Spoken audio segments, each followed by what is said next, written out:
Nous n'aimons pas les Américains, mais nous aimons leur argent. Bonjour, vous êtes sur une chaîne dédiée principalement à la philosophie.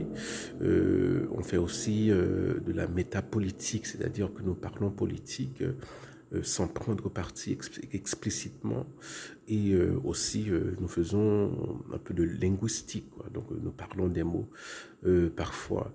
Oui, alors le nous, c'est un nous impersonnel, hein. Je ne disais pas nous, peuple haïtien, mais en général, parce que euh, le, le gel des fonds de l'USAID a révélé quelque chose d'extraordinaire. C'est que il y a beaucoup de gens qui dépendent de l'aide américaine.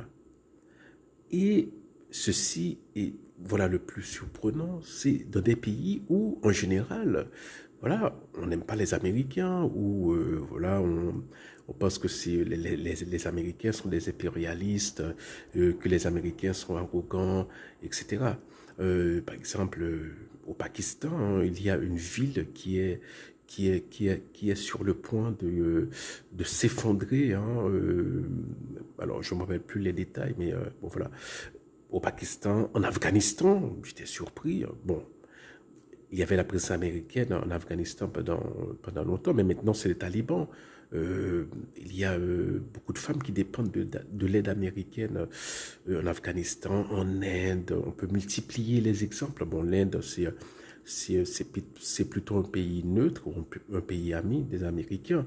Mais il y a quelque chose de gênant dans cette affaire, hein. C'est que euh, on,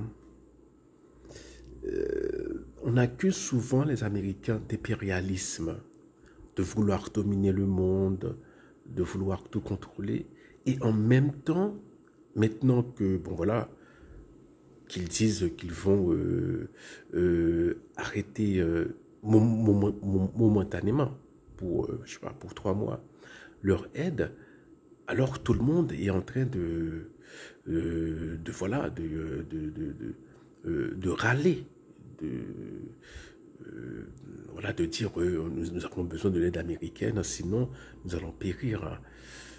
Euh, bon, il y a quand même une contradiction, hein. On ne peut pas voilà, dire en même temps que les Américains sont des impérialistes qui veulent dominer le monde et en même temps être aussi dépendants de leur argent.